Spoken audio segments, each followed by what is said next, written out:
Blitzen. Erica looked at her. "Oh," she said. "It's you." "Erica?"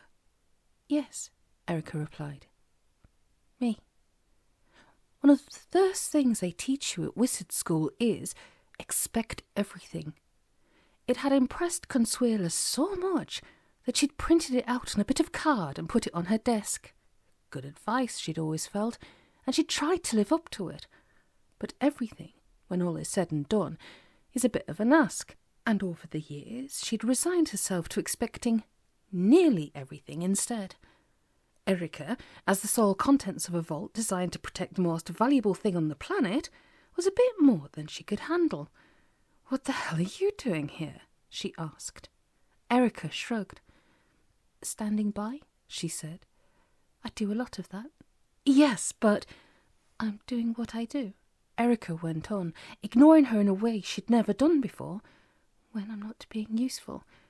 Ironic, isn't it?" "Anyway," Consuela said, "you're here now. I need to find out—" "It's one of those really stupid things you get wherever there are people," Erica continued. "Like, where there's children, there's always rats. On the one hand, there's clever, capable people who can be relied upon to know things and get things done and know where things are kept. And on the other, there's all the other people who couldn't even boil a kettle or change a light bulb. And even if they could, they're too disorganized and preoccupied with their own stupid little concerns to do anything useful. And which section of society do you think is in charge? Well?" "Erica," Consuela said, "this isn't helping. What I need you to do—" "Be quiet," Erica said. "You're in my space now, so shut up and listen. You might learn something. There are two sorts of people in this world. Those who know what to do and do it, and management. Guess what the second lowest rank in the US Army is? Go on. Guess." "Erica." "Specialist," Erica said.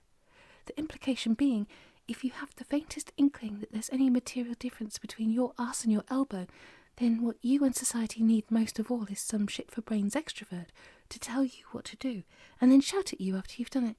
But that's all right," Erica added. "It's fine. Don't worry about it. Well, what can I do for you this time?"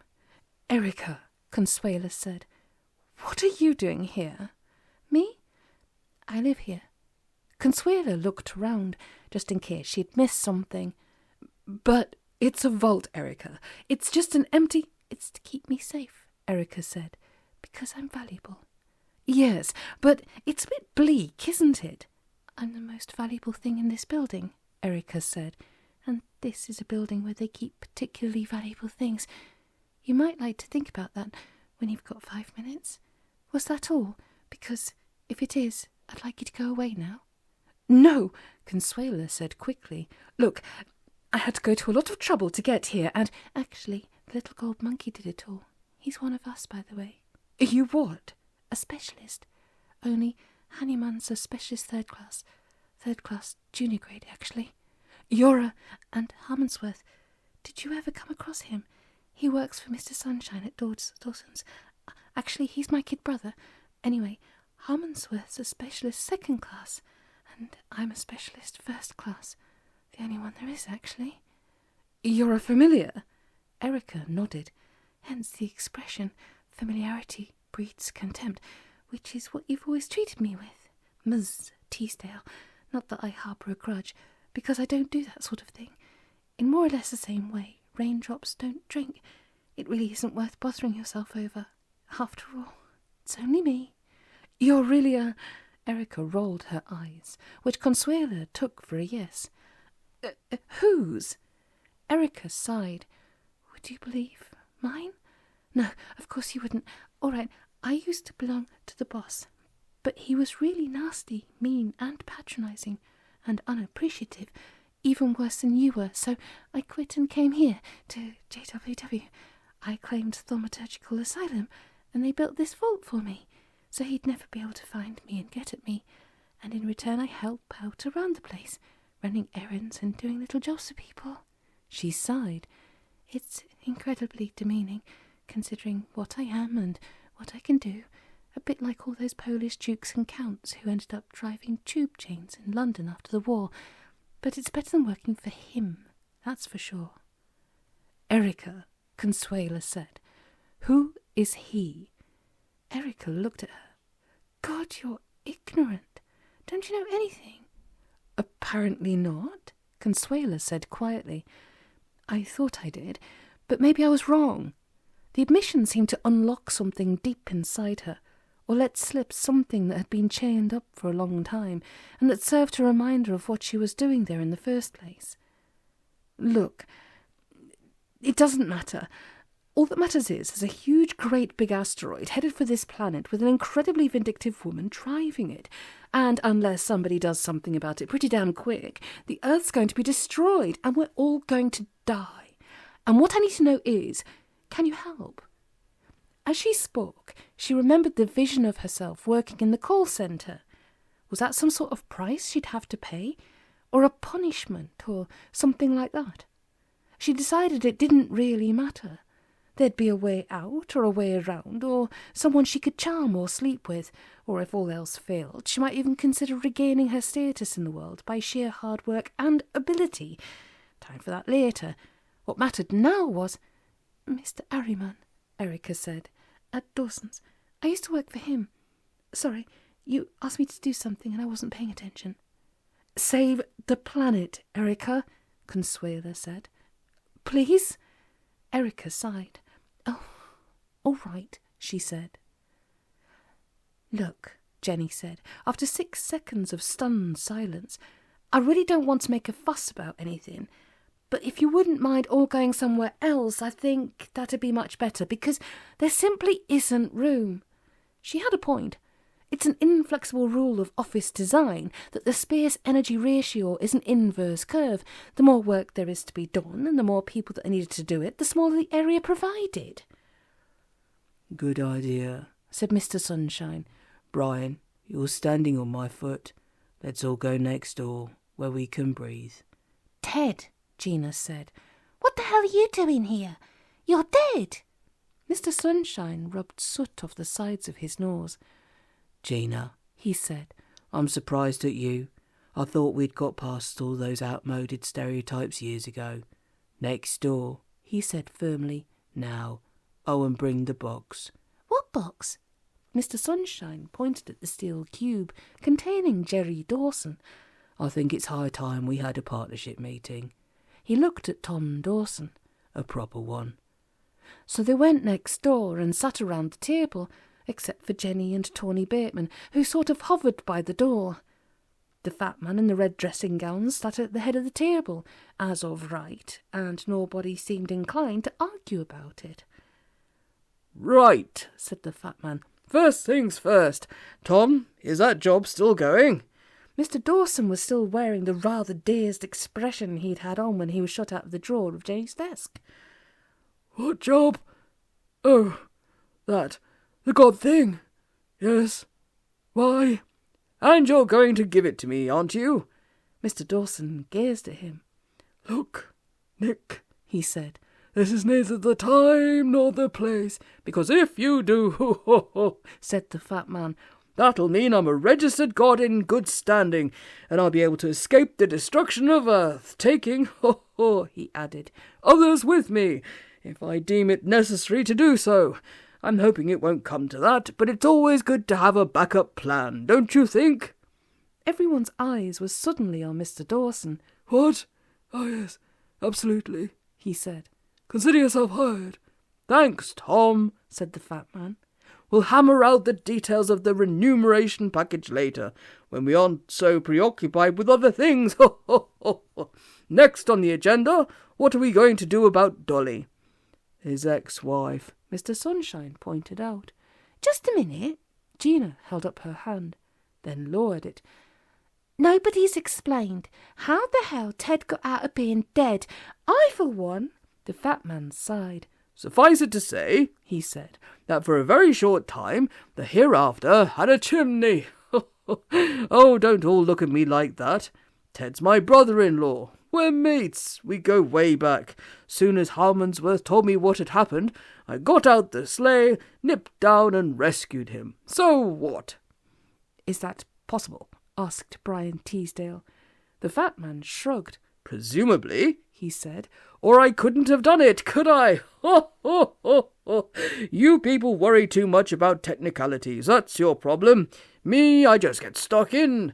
I'll probably get a snotty letter about it at some point, and maybe they'll have me up before the disciplinary committee. But fuck them, ho, ho, ho, ho, I say. Especially now I'm a god. Ho, ho, ho," he added, with just the slightest hint of smugness. "That's what I like about divinity. It's not so much the lording it over others, it's the not having others lording it over you. I could get used to that. I really could." "Even so," said Mr. Sunshine. "Thanks, Nick." "Think nothing of it," said the fat man. "Now then, about Dolly. Somebody said something about a key." "That's right," Mr. Sunshine said. "It turns out we had it all along, only we didn't know what it was." Gina looked at him. "We?" "All right. I didn't know, and neither did you, because you looked at it for me. Anyway, the bloody thing was burning holes in the furniture, so I thought I'd put it somewhere safe. Nothing wrong with that." Gina wasn't so sure that was the whole story, but it didn't really matter for now. "Anyway," she said, "we've got the key, we've got Nick's sleigh, so what are we waiting for?" Mr. Ahriman cleared his throat. "Aren't we forgetting something?" he said. "I don't think so," Gina replied. "What?"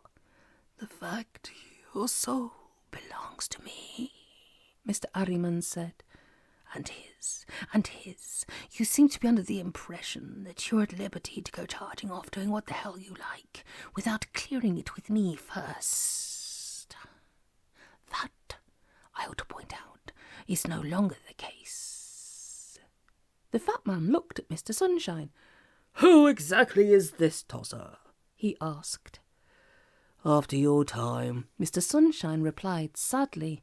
"Let's just say, if ever you need to visit him in your professional capacity, bring plenty of coal." "I," Mr. Ahriman said, his eyes glowing ominously, "am a god. You're just a delivery driver. Oh, and while you're at it, get your ass out of my seat." The fat man spread himself in his chair and leaned back. "Not so fast, whoever you are," he said. "I'm a god too. Or haven't you been listening? How about it? Thunderbolts at 20 paces? Really, Mr. Ahriman said, I have 5 certified worshippers. How many have you got? Oh, I don't know. Billions? Tell him, Tom. 9,468,017,496, said Mr. Dawson, on the planet Snoopus Prime, not counting the artificial intelligences and the sentient water coolers. On this planet? None, admitted the fat man. But that's neither here nor there. Rules is rules. Mr. Sunshine winced when he said that. 9 billion worshippers, Sunshine. I reckon that gives me seniority, don't you? But that's silly, said Mr. Ahriman. You've only just got the job. Those 9 billion people. No, let's be shamelessly anthropocentric for a moment. Those 9 billion things don't even know who you are. You've never been to their stupid planet. You've done nothing for them. They've never even seen you. Blessed are those who've not seen and yet have believed, fish-face, said the fat man. That's what faith is about, if you ask me. Look, we can sit here splitting hairs and quoting regulations until Dolly comes along and smashes his place into subatomic particles, or we can get off our collective duff and do something about it. Up to you, really. It's none of my beeswax now that I've got a strange new world to look after. But if you want to lift on my sleigh, say so. If not, so long, and thanks for all the mince pies. Well, how about it? Mr. Ahriman looked at him steadily. That's fine, he said. You're leaving, which saves me the trouble of dealing with you when this is over. Meanwhile, yes, I agree. Let's do it. A ripple of relief went round the table. I'm so glad we got that sorted out, Mr. Teasdale said. Do what exactly? Lilith McGregor felt uneasy. It had been some time since she'd stormed out of the unsatisfactory meeting with her mother, but nobody had been in touch with her or told her what was going on. She'd tried ringing the United Nations, but there were so many for World Peace Press 6 options that she gave up. She tried ringing JWW, but you had to give them your credit card details before they'd even take a message. It was almost as though, impossible as it might seem, everybody had forgotten about her. It simply didn't make sense. My mother, she thought, as she photoshopped an unruly wedding guest into oblivion, parents could be so embarrassing. Presumably, it had all been sorted out, because she'd scanned the news headlines every day and there didn't seem to be anything about an asteroid. But it would have been nice to have been in the loop, given that she'd been the one who'd drawn everyone's attention to the impending disaster in the first place.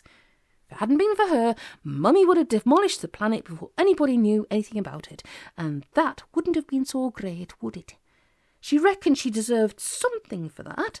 A statue, maybe, or a holiday named after her, or maybe a considerable sum of money, and when you come to think of it, that Teasdale woman had only been able to get involved because of having her as a client, which meant she could call in the UN, so, properly speaking, that made her a sort of UN envoy, like all those film stars who go to Africa for photo opportunities with skinny kids. Surely that meant she ought to get something, even if it was only a flag to fly in her car, and possibly a motorcade. It'd have been different if I was a man, she said to herself. It's just not fair. She called up the next photo, and there was Mummy, standing next to the father of the bride, wearing a ludicrous hat. For crying out loud, she thought. The screen shimmered, and the people in the picture started to move. Go away, Mummy said to the bride's father. I want to talk to my daughter. Mummy's face got bigger and bigger until it filled the screen. Hello, Mummy said. Are you there? Yes. What do you want? Oh, there you are. I don't know why I'm doing this, but I thought I'd give you one last chance. Not that you deserve it, but you are my daughter when all's said and done. Here's the deal. I am about to destroy this stupid planet. But I thought, would you please not interrupt when I'm talking to you? I'm about to destroy this ridiculous little planet, and I'm giving you one last chance to save yourself. Not that you deserve it. Well, Lilith went cold all over. Really? Really? Oh, said her mother. He's right. Her eyes blazed red. Come on, Poppy, it's decision time. Are you coming with me, or would you rather die? Lilith's eyes were red too, but a different sort of red. All right, she said, if I've got to, but I think you're being really mean and nasty, and I hope you're satisfied. Splendid, the woman nodded. I'm so glad we got that sorted out. Now, are you ready? Ready for what? The woman sighed. This, she said, and hanging in the air a few inches from Lilith's nose was a planet. Smaller than most planets, maybe, or perhaps that was just the effect of perspective. But it had silvery grey oceans and lavender continents and the cutest little pink ice caps. Hang on a tick while they have their industrial revolution, the woman said, and Lilith's sensitive nose could just make out a faint scent of burning. All right, all ready, she went on, as a dark grey mist obscured the sharpness of the outlines. I've even turned up the temperature 2 degrees above planetary equilibrium, so unless you get down there and save them right this minute, they're doomed. Lilith looked at the planet. It would be hopelessly misleading to say the planet looked at her, but not entirely inaccurate either. Really? Really? It's all up to you. You can make a difference if only you decide what you want to do. Such a pretty planet. It'd be such a shame if anything happened to it. All right, she said. If it'd mean saving the baby seals. And the people, she added. Good girl, said the woman. You can tell them how stupid they've been, she added. You'd like hearing that? Lilith gazed at the little spinning globe, then reached out and gave it a gentle pat, sending equatorial storms scudding across its surface. Then it slowly drifted through the air and began to orbit her. There you go, the woman said approvingly. Now you really are the centre of the universe. What more could someone your age possibly ask for? Lilith opened her mouth to say something, but those particular words never came out.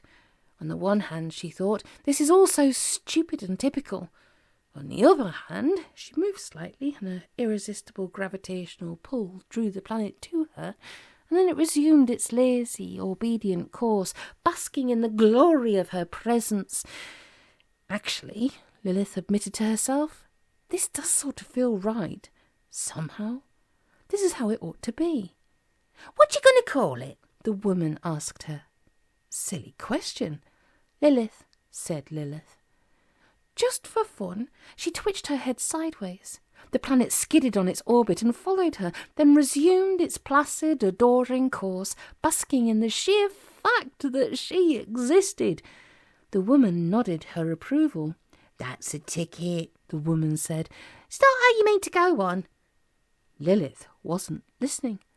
If she concentrated very hard, to the exclusion of everything else, she thought she could just about make out her own face reflected on the planet's quicksilver southern ocean.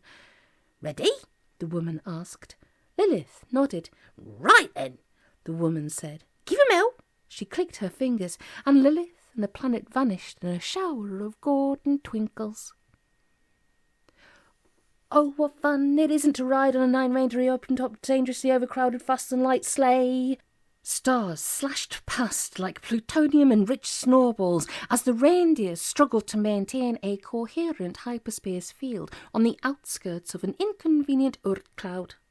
Mr. Ahriman, Gina noticed, had turned an unusual shade of green, and Tony Bateman's breakfast, from which he'd parted company some time ago, was sloshing about inside their warp bubble like a plastic bag caught by a violent breeze.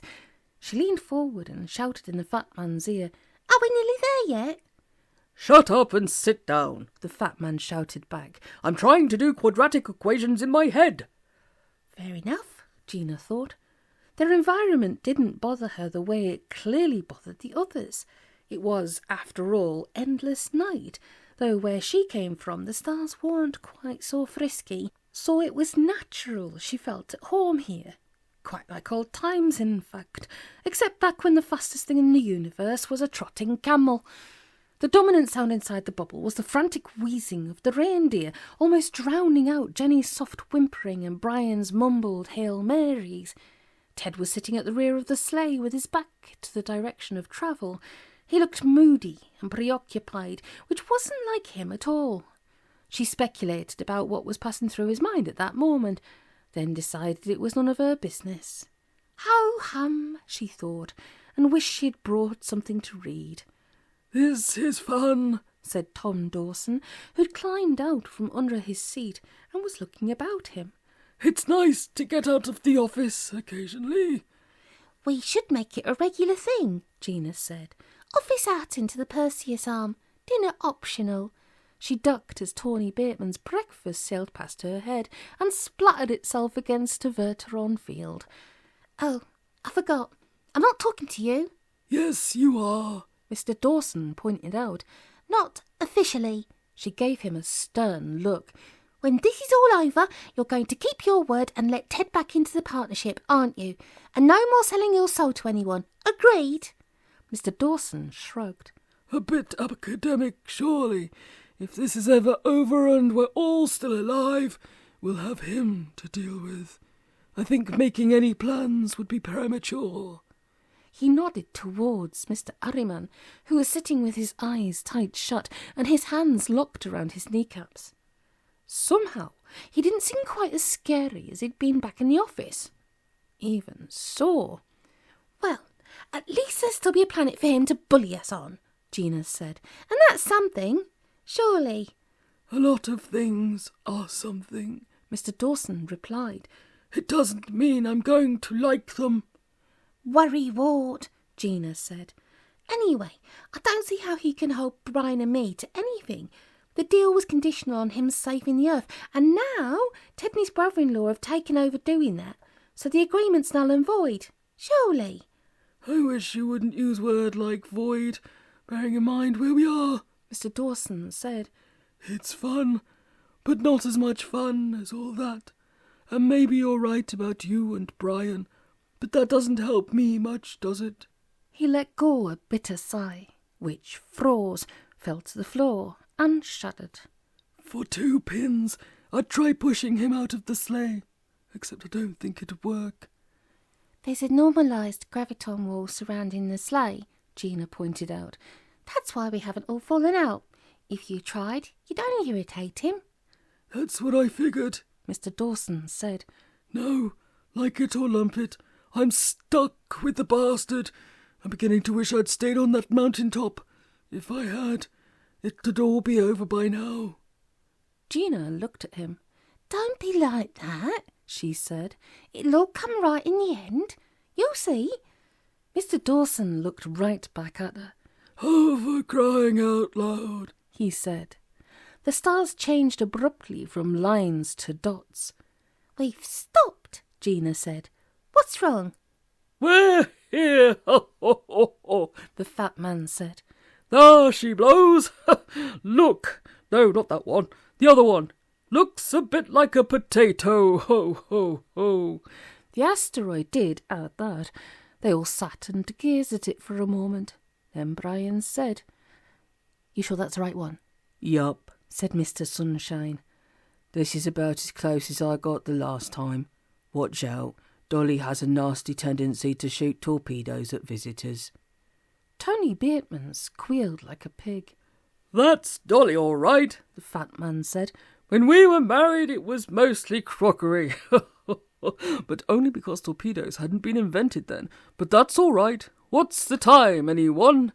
They all gazed at him. Local time, he amended. Oh, you're all hopeless. He felt in his pocket and pulled out a watch. It was a special watch, the last one Salvador Dali ever made. 3:15 p.m, he said. That's all right, he said. She'll be watching General Hospital. If we look smart about it, there shouldn't be any trouble. Now, if memory serves, the keyhole should be somewhere round about... He pointed. There. See it?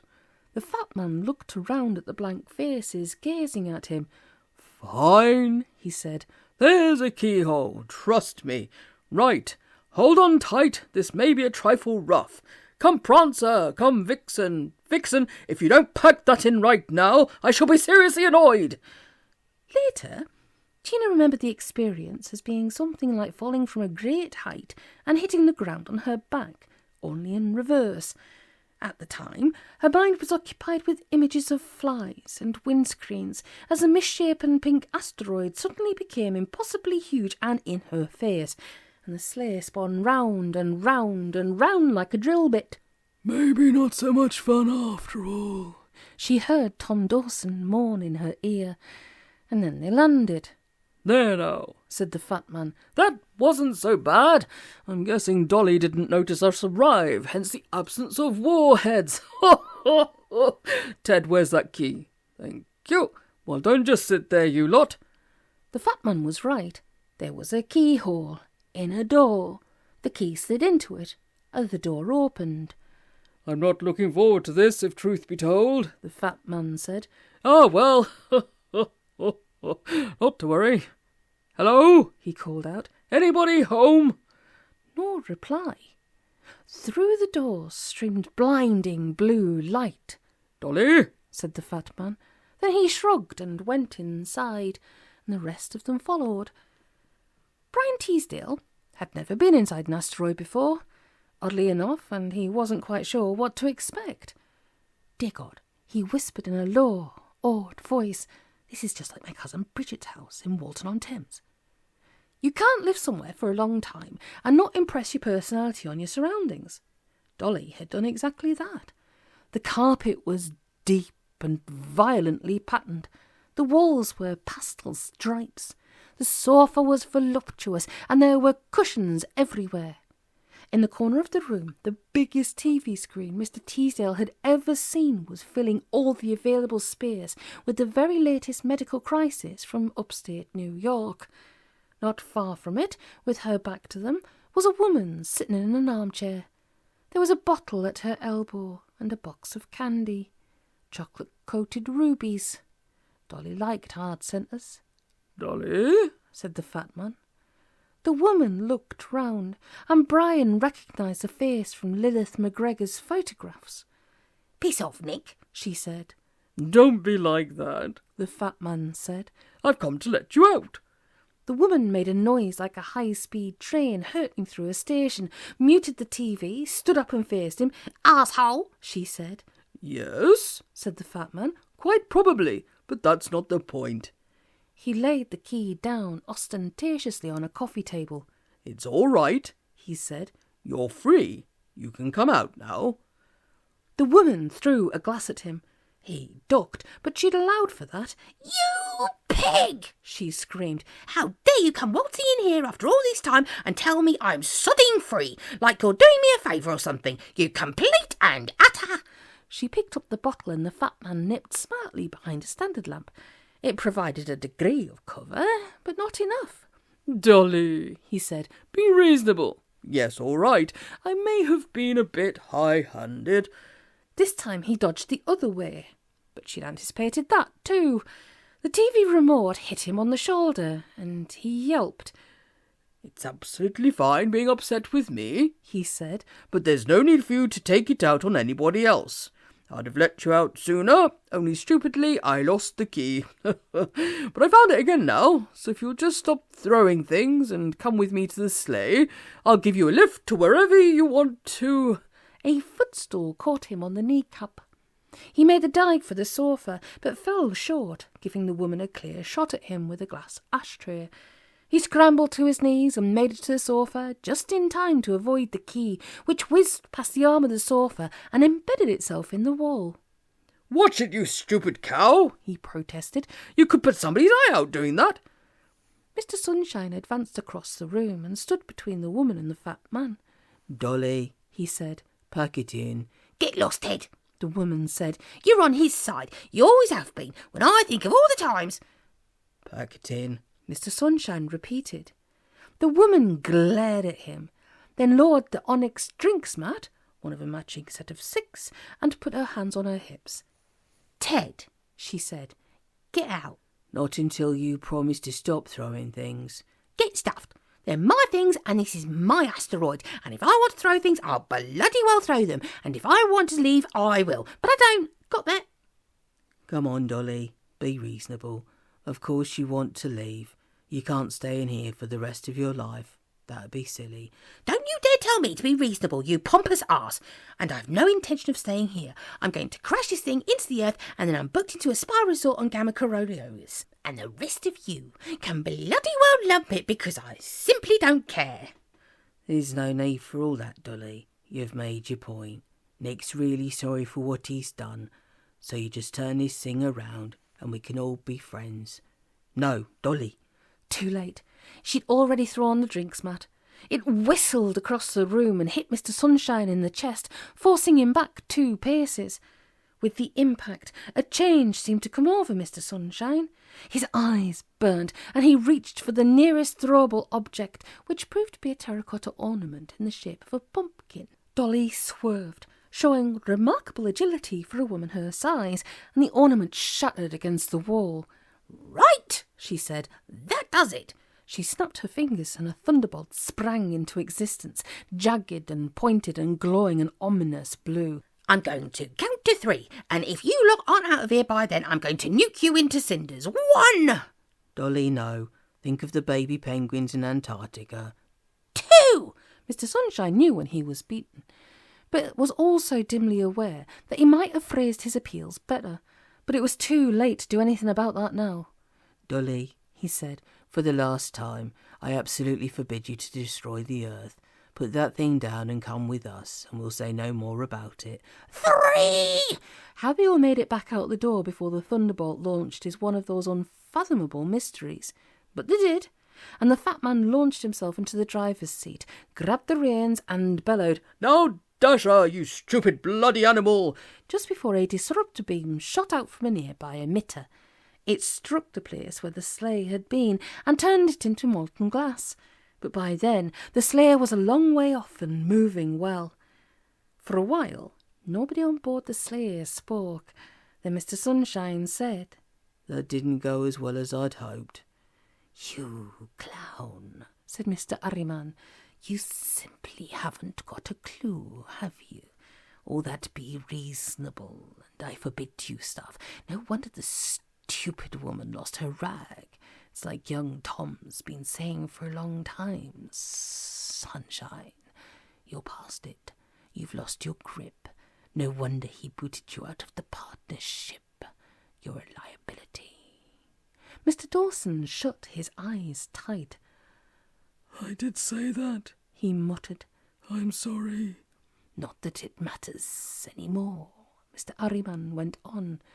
"Driver, if you'll just drop me off at the nearest M-class planet, I'll make my own way from there."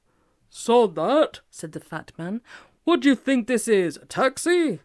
"It's a thought, though," Gina said quietly. "Where are we going to go?" "How do you mean?" asked the fat man. "Well, obviously we can't go back to Earth," Gina said. "You heard her." "Sorry, but it's not as simple as that," the fat man said. "It's all about registries." "You what?" "This is an Earth-registered sleigh," the fat man said. "There's rules about that sort of thing. I can't just go plonking it down on an alien world, not without visas and clearances and customs declarations. Ho, ho, ho. You've got to apply in advance, and they'll only look at your application if it's filed from where you've registered. And since Earth doesn't even know there's other planets out there, they haven't got a duly accredited transit bureau or anything like that. Long and the short of it is, we can't land anywhere except Earth. Sorry, everyone, but there it is. Rules is made to be broken," said Mr. Sunshine rather loudly. "Nick, stop talking rubbish and head for a planet somewhere. I've had about enough of today." "Sorry," the fat man said. "No can do. The nearest habitable planet from here is Earth. Space is big, if you hadn't noticed. There's just enough rolled oats left in the Reindeer to get us there. And then that's it. This thing simply wasn't designed for long-haul travel." A terrible silence fell over the interior of the Slayer's space-time bubble. Eventually, it was broken by Mr. Ahriman screaming and trying to jump off the sleigh. He hit a force field, bounced, and ended up in Gina's lap, whereupon she hit him. "I'm not going back there," he screamed. "It's going to get blown up. I'm a god. I can go anywhere I like."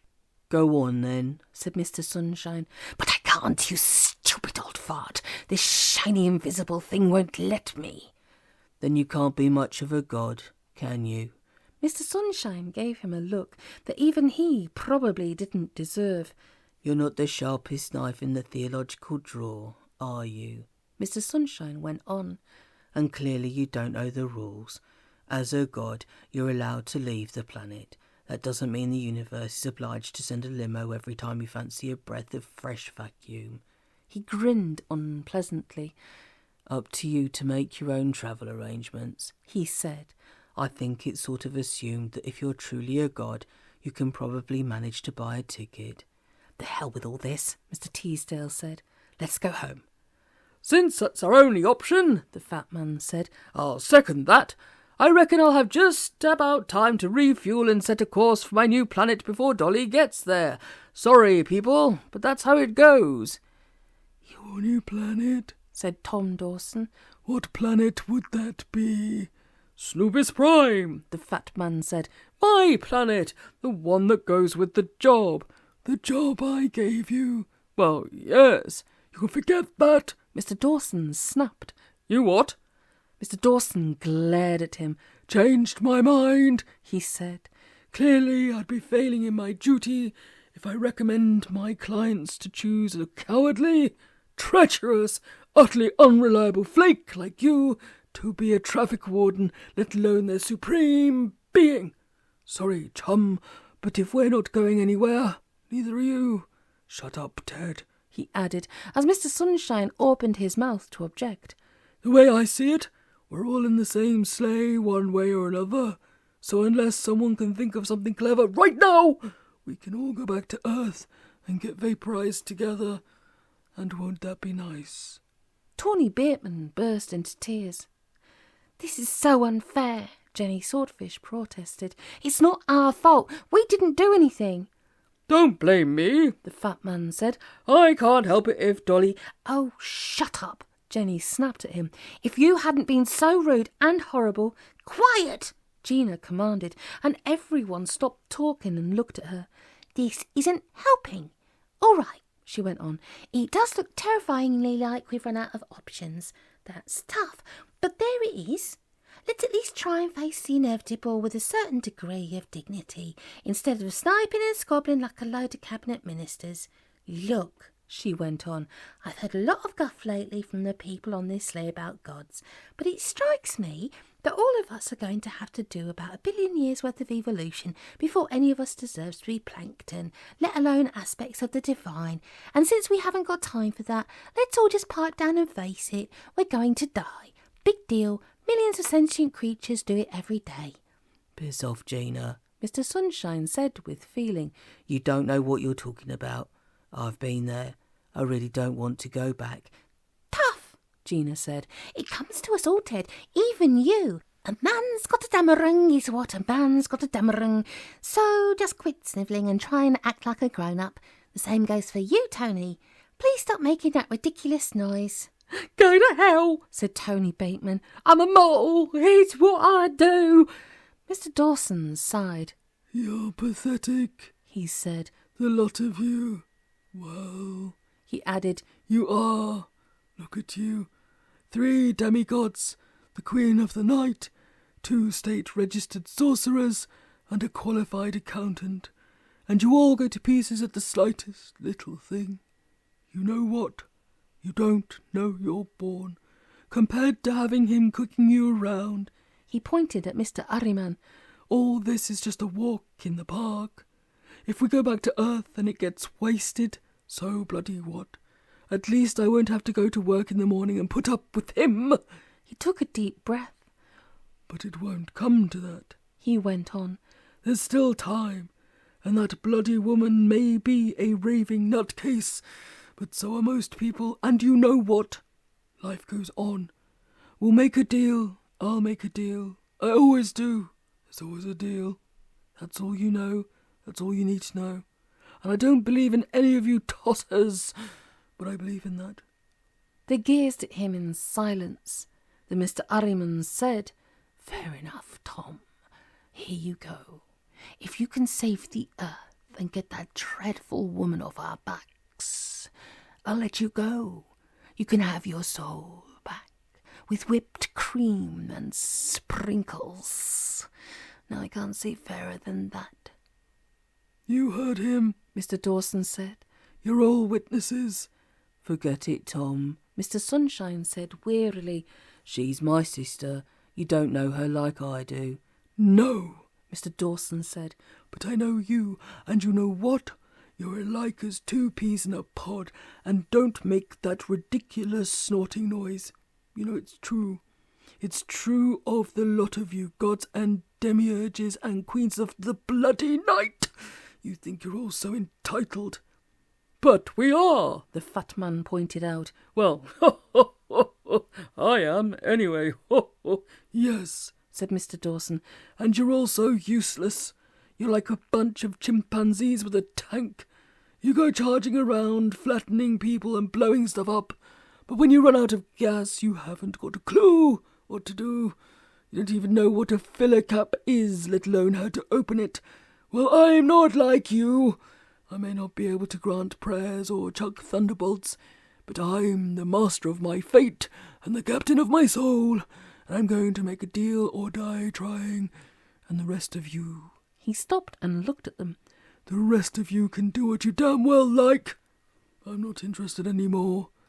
Mr. Sunshine was shaken with anger. "How dare you?" he said. "Where were you when I laid the foundations of the earth?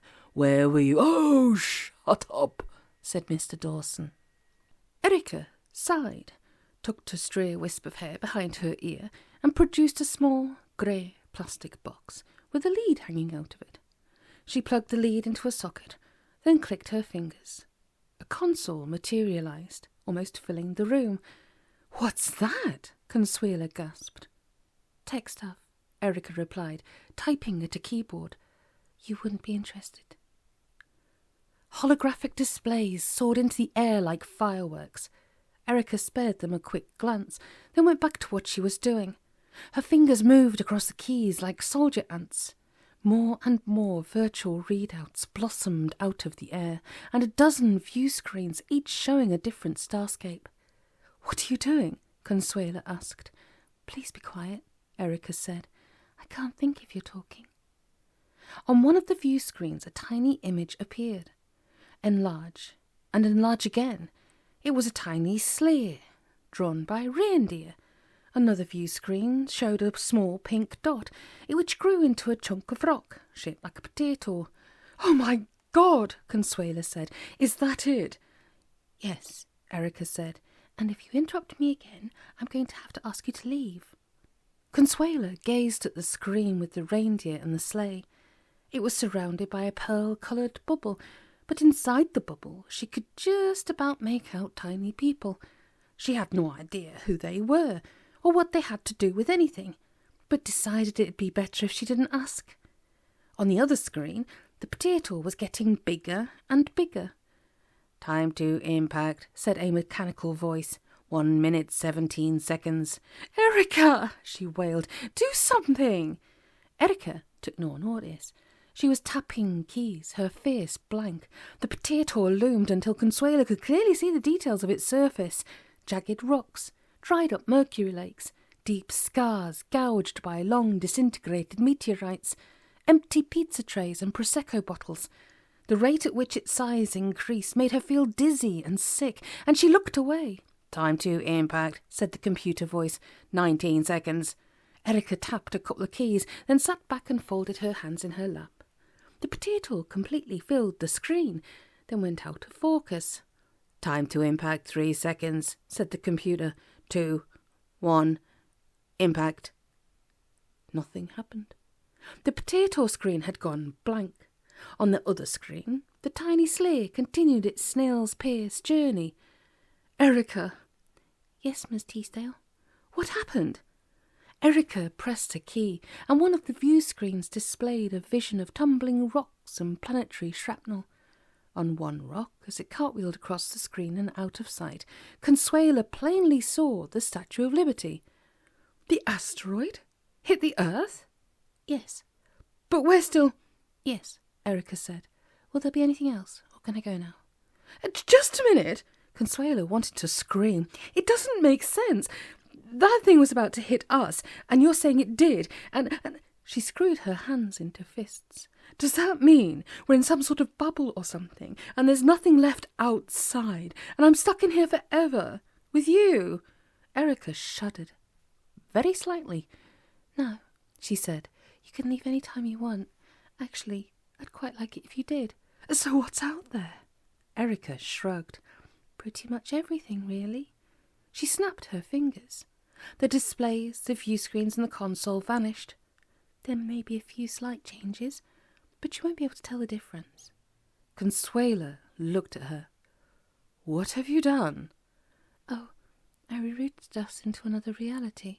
Erica stooped down and unplugged the small grey plastic box from the wall. Look, I don't want to be rude, but I've got a lot of work to do, so if you wouldn't mind... You did what? Erica sighed. As you know, she said, we live in a multiverse of innumerable alternative possibilities, and every time a choice is made, causality bifurcates and a new reality springs into being to accommodate the road not travelled by. So it stands to reason that just before the asteroid hit the planet, there was a very slight possibility that the crazy woman flying it would aim it at the Earth and miss. Well, that created an alternative reality, so all I had to do was shunt everybody across into it and make it our real reality, and now everything's fine. Look, she added. She snapped her fingers, and a screen appeared briefly in the air. Do you want to make this your default universe? And a little box with a tick in it. It's all there in the instructions, Erica said. It's a pity nobody ever bothers to read them. But that's magic.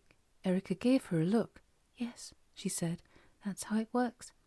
You've got all these degrees and qualifications. I'd have thought you'd have known that. Consuela's head was starting to swim. "So, everything's all right now?" "Yes," Erica said. "Everything's fine. Crisis over. And I'd make you coffee, only I'm too busy right now." "Don't!" Consuela bit her tongue. "So, all right then. If you can do all that, what the hell were you doing gophering for me?" Erica shrugged. "I live to serve," she said. "Like I told you, I used to serve Ahriman, but he's a pig, so I left, and then I came here. They built me this room where I'd be safe from him, and in return, I help out. I help anyone who needs it, unless they turn out to be pigs too. And you obviously needed help more than anyone else in the building, so..." She gave Consuela a thin smile. "You're not such a pig as Ahriman," she said, "but you're still a pig. Now, if you'll excuse me, I'd better put this away before anything happens to it. It's a Kawakachia XDX 9000 DTL Pro," she added, with the closest thing Consuela had ever known her come to respect. "It's the only one in the galaxy. It's quite fragile." "That little box?" Consuela asked. "It did all of that?" "No," Erica said. "I did all that, using the box. Now, please leave me alone. You're in my way." She walked towards the back of the room. Consuela felt something tug under her foot and realised she was standing on the little grey box's lead, just as it pulled out of Erica's hands and fell on the floor with a crash. "Oh my God," Consuela said. "I am so sorry." Erica knelt down, examined the box, held it to her ear, and shook it. "It's ruined," she said. Consuela felt like she was burning up. "I'm sorry," she repeated helplessly. "Look, I'll get you a new one, I promise." "They're only available from a single supplier 70 million years ago at the far end of the Andromeda galaxy," Erica said. "But it's all right. I'll go and fetch a replacement as soon as I've got a minute." Consuela gazed at her for what felt like a very long time. "I'm sorry," she said. "No," Erica replied. "You aren't, but that's all right. You don't actually matter very much after all. Now, please leave before I turn you into a beetroot." The sleigh landed on the roof of the Dawsons' office. They all sat in their seats for a moment, looking up. The night was still and cloudless, and, in spite of the light pollution, there seemed to be ever so many stars in the sky. "It's still here, then," said Mr. Teasdale. Gina climbed out of the sleigh and stood on the roof. "Apparently," she said. "Only, I could have sworn I saw the asteroid go rushing past us about 20 minutes ago," Mr. Teasdale said. "And I thought, that's done it, we're going to get there and it'll be too late, but I guess not." "Something's wrong," Mr. Sunshine said, and he thought about it and added, "No, scratch that. Something's different." He shrugged. "Whatever it is, it doesn't seem to matter very much. This is close enough for jazz." He frowned. "I wonder what happened." "It's what didn't happen," Mr. Ahriman said, coming out from under the seat where he'd been hiding. "The planet didn't get destroyed, so that's all right." He climbed out of the sleigh and looked around. Not quite all the kingdoms of the earth, but quite an impressive view nonetheless. "Well," he said, "I'm back." Gina noticed Mr. Dawson looking at him in rather an odd way. A fraction of a second before he yelled something she didn't quite catch, vaulted out of the sleigh, broke into a run, and charged at Mr. Ahriman. There was a yell, Mr. Ahriman disappeared over the edge of the roof, and Mr. Dawson would have followed him if Ted Sunshine hadn't grabbed him by the arm and hauled him back. Mr. Dawson blinked, like someone waking up out of a dream. "Thanks, Ted," he said. "Think nothing of it," Mr. Sunshine said. "Won't do a blind bit of good, of course." "I know," Mr. Dawson said. "but it was fun." "That's twice you used that word recently," Mr. Sunshine said. "Don't say you're actually starting to lighten up a little." "Probably not for long." Mr. Dawson went to the edge and peered down. They were a long way off the ground, but not nearly far enough. "I don't even know if he's got bones to break. I doubt it somehow." "I've had an idea," Mr. Sunshine said. "Harmonsworth."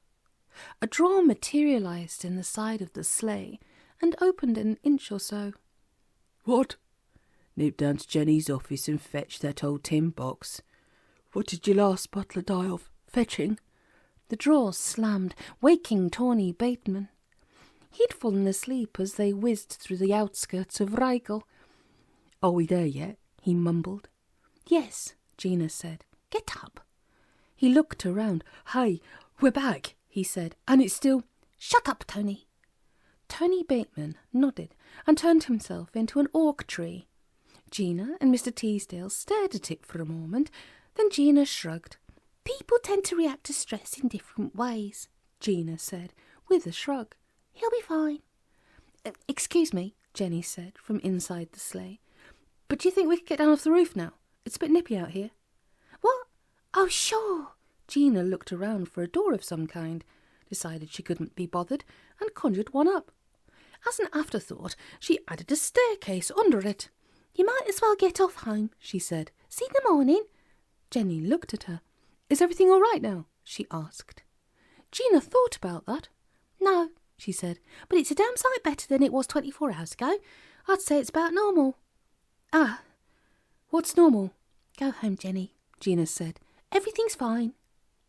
Jenny gazed at her for a moment, then opened the door and went down the staircase, which for some reason or other came out in the ladies' lavatory of a pub 600 yards away. Jenny, who was always a great one for playing the cards she was dealt, had a couple of mojitos and a packet of cheese and onion crisps, then caught the tube home and went straight to bed. Well, said the fat man, that seems to be that then. Look, about that planet. Mr. Dawson swung round and scowled at him. You and your bloody planet, he said. It seems to me you haven't exactly covered yourself in glory over this business. Well, have you? The fat man shrugged. I did my best, he said. I got you to the asteroid in one piece. I tried to reason with Dolly. Not my fault if she won't listen. Mr. Dawson sighed. It seems to be a sort of universal rule, he said, that people tend to get the gods they deserve. Just now, when we were in the sleigh, it occurred to me to wonder what sort of life forms get their supreme being from an agency. I don't know, the fat man said. Busy ones, apparently. Quite, Mr. Dawson said. So on balance, I incline to the view that you and the people of Snoobis Prime were probably made for each other. Also, to be fair, all the other applicants were even more useless than you. Have your rotten planet, and I hope it chokes you. The fat man grinned.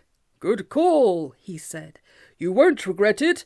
The people of Snoobis Prime, maybe, but not you personally. Well, good night to all, and to all a good night. Cheerio, ho, ho, Ted. Don't be a stranger. He grabbed the reins, bellowed, Prancer, you useless sack of camel shit, and vanished in a whirlwind of twinkly sparkles. Gina gazed at the vector of his departure, shrugged, and sat down under the oak tree. Nobody's explained how come the world didn't end, she said. Still, it didn't, and that's the main thing. She looked across at Brian Teasdale. I wouldn't sit on that if I were you. Oh? Mr. Teasdale got up off the box he'd been perched on. Oh, why not? By way of a reply, Gina nodded toward the edge of the building, off which Mr. Ahriman had recently fallen. He came in fire, his native element, and his flames lit up the city below. Mr. Teasdale had to shade his eyes and look away. Gina, who wasn't crazy about light at the best of times, ducked behind the tree. Only Mr. Sunshine could endure the ferocity of his glare. He stepped in front of Mr. Dawson, folded his arms, and stood perfectly still. You shall not pass, he said. Fuck off, Ted, said the flame, soaring up into the sky and billowing like a curtain caught by a breeze. He's done it this time. Nobody pushes me off buildings and gets away with it. Ted thought for a moment. Fair enough, he said. I never liked him much anyway. He stepped aside, revealing a crouched figure cowering behind him. All right, Dawson, said the flame. It's Judgment Day. I'm foreclosing. The cowering figure screamed. The flame reared up and curved like a wave about to break.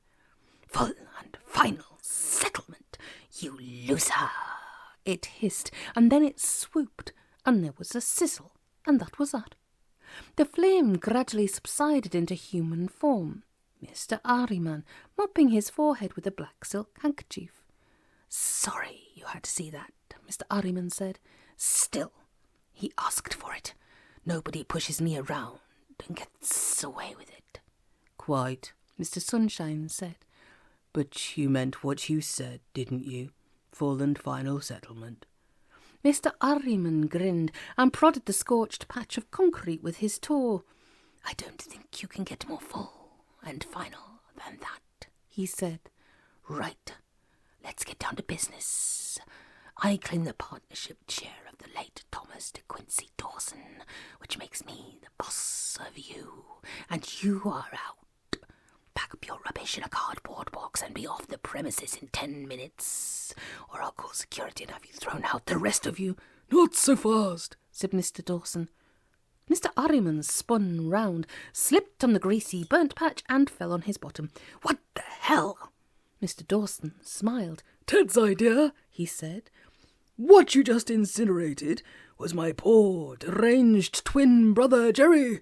Since you just agreed that was full and final settlement, I don't think there's any more to be said." He took a sheet of paper from his pocket and slowly tore it into pieces.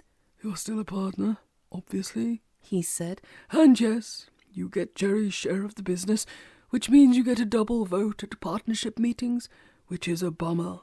But never mind, it'll still be 4 against 2. But as far as you and I are concerned," he smiled. It was a sad smile, but very happy at the same time. "I'm still senior partner, and I'm telling you to get your incandescent ass off my roof. See you around, plasma for brains." Mr. Ahriman gave him a stare so blank that if it stayed there a moment longer, Banksy would have shown up and painted something on it. Then he grinned. "See you around, Tom. On that you can rely." Then he stepped back into the shadows and disappeared. "Has he gone?" Mr. Teasdale asked. "Yep," said Mr. Dawson. "For now." "Oh, good," said Mr. Teasdale, getting up off the steel box. His legs had hidden it neatly from view. "I thought that all went rather well. What did happen about the earth getting blown up? Does anyone know?" Mr. Sunshine shrugged. "Presumably, Christopher Robin turned up and sorted it all out," he said. "That's what usually happens. I imagine there'll be something about it in the trade papers in a week or so." He brushed a speck of soot off his nose. "I'm just glad there was someone more competent than us out there. It's a great relief to know I'm not the smartest entity in the universe. Gives me hope for the future." He turned his head and gave Mr. Dawson a warm smile. "We'll be needing new stationery," he said. Mr. Dawson pursed his lips. "No great rush," he said. "That stuff costs money. Let's use up what we've got before we go changing anything." "New stationery," Mr. Sunshine repeated. "Dawson, Ahriman and Sunshine." "You think?" Mr. Dawson said.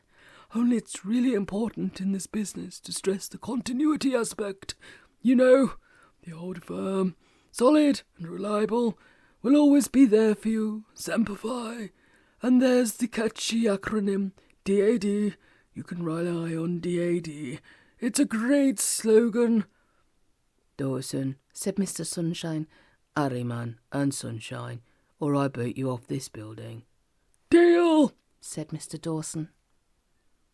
Consuela ran into Erica in the corridor. She was carrying 6 cups of coffee on a tray, and nothing spilt in the saucers. "Oh, hello," Consuela said. "You're back helping out again, then?" "I live to serve," Erica said.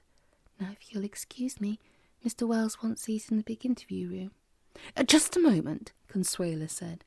"It was pretty neat, you know, what you did." "Yes," Erica said. "I hope you don't mind. I didn't actually mention you by name in my report to the UN, only it's sort of company policy.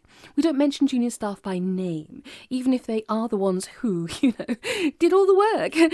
Basically, it's an image thing, and if it had been the other way round, obviously one of us would have had to carry the can." "I understand," Erica said. "I expect they were pleased. The UN." she clarified, about the world not getting blown up. Thrilled to bits, Consuela said, and we were able to build them till the pip squeaked and they didn't mind a bit. So obviously the partners are happy. A good result all round, I think you could say. That's nice. Yes, they're all quite pleased, and I'm getting a bonus, of course. Quite a good one, actually. That's all right, then. I asked if you could have one too, but I didn't think it would be good or appropriate, not with you being junior staff. They said it might set a precedent. I see. And Consuela went on, I've been offered the Kawagachia Integrated Circuits Chair of Pure Metaphysics at USALA, and I think I'll take it, because they've got a very strong department there, and it's generally considered to be one of the main stepping stones to Yale, and Hinderman can't go on forever. He must be nearly 80, so career-wise it'd be a pretty sound move, so... But you don't know the first thing about metaphysics, Erica said. You proved that the other day. All you know are a few conjuring tricks. Consuela looked at her. Oh, well, yes, she said. So I was thinking, how would you fancy coming along with me as my research assistant? I can guarantee you double what you're getting here, plus a pension and a car and a really great health plan. And the skiing out there in Uppsala is unbelievable. Please? No, thank you, Erica said. But it'd be great to have you with me, Consuela said. And I promise you'd never have to make the coffee. They've got a machine, and it'd be the cutting edge of thaumaturgical research, and you would like that. Yes, Erica said, and it'd be better than here, and I'd be safe, but it would mean seeing a lot of you. So, no thank you. Consuela fought down the surge of rage so it didn't show. At least she hoped it didn't. Well, she said, no hard feelings. Did you manage to get your thingamajig fixed, by the way? Yes, Erica said. Thank you for asking. That's all right, Consuela said. Well, so long. If you change your mind about the job, I won't, Erica said. Goodbye. It was a dark and stormy night, and Alice's car had just died. She tried the engine. Nothing. Then everything around her was bathed in unbearably bright light. Oh, come on, Alice yelled, thumping the steering wheel with the heels of her hands. Seriously! She felt the car floored upwards and then stop. Then she heard a clunk, followed by a tapping at her window. She wound it down and heard the voice inside her head. Excuse me, this is Earth, yes? Yes, now look, this is starting to get on my nerves. Next time, try the moon, okay? I've got better things to do than run around delivering parcels all day long. So, please, there, and there, and there, and there, thank you. A hideous, bony arm slid through her window and inserted a disc into her car's CD player. Then the lights went out. She felt the car touch down, and the engine started. She was all alone in the night once more. For crying out loud, she muttered, and tried to edge the stick into first. It was stuck. Bastards, she said, and then a beam of light shot out of her CD player and stopped in mid-air, the way a light tends not to do. It flickered and turned into a hologram. It was a harassed-looking young woman in a white dress and a most unbecoming hairstyle. She stooped, put something into something, and turned to face an invisible camera. "Help me, Mr. Sunshine," she said. "You're my only hope. Years ago you served my father in the custard pie wars, and now..." Alice sighed and switched the CD player off. The projection faded. She closed her eyes, drummed her fingers on the steering wheel, and counted to 10. "Screw it," she said to herself. "I can't be bothered." She ejected the CD, threw it out the window, and drove off. The CD crunched under her car wheels, but she didn't hear it.